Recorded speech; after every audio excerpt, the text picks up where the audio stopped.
തട്ടിപ്പുകളുടെ ലോകത്താണ് ഇന്ന് നാം ജീവിക്കുന്നത്. അനുദിനം വർദ്ധിക്കുന്ന സൈബർ തട്ടിപ്പിന് ഇരയാകുന്നവർ അധികവും ഉന്നത വിദ്യാഭ്യാസമുള്ളവരാണെന്നതും ഞെട്ടിക്കുന്ന കാര്യമാണ്. മറ്റൊരർത്ഥത്തിൽ പറഞ്ഞാൽ സൈബർ ക്രിമിനലുകൾ അത്രമാത്രം കഴിവുള്ളവരാണെന്നാണ്.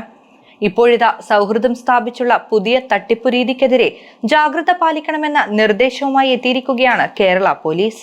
സമൂഹ മാധ്യമങ്ങളിലൂടെ സൗഹൃദം സ്ഥാപിച്ച് വിലപിടിപ്പുള്ള സമ്മാനങ്ങൾ വാഗ്ദാനം ചെയ്ത ശേഷം പണം കൈക്കലാക്കുകയാണ് തട്ടിപ്പ് വീരന്മാർ ചെയ്യുന്നത്.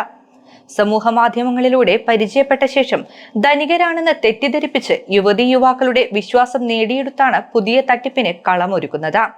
തുടർന്ന് വിലപിടിപ്പുള്ള സമ്മാനങ്ങൾ വാഗ്ദാനം ചെയ്യും.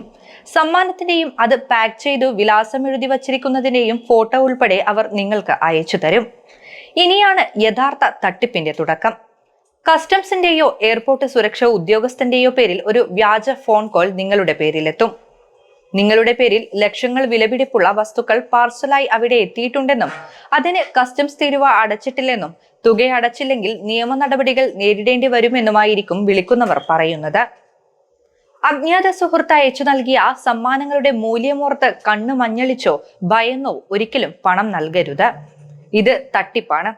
ഇത്തരത്തിൽ ഓൺലൈൻ സാമ്പത്തിക തട്ടിപ്പിന് ഇരയായാൽ ഉടൻ 1930 എന്ന നമ്പറിൽ ബന്ധപ്പെടണമെന്നും കേരള പോലീസ് അറിയിച്ചു.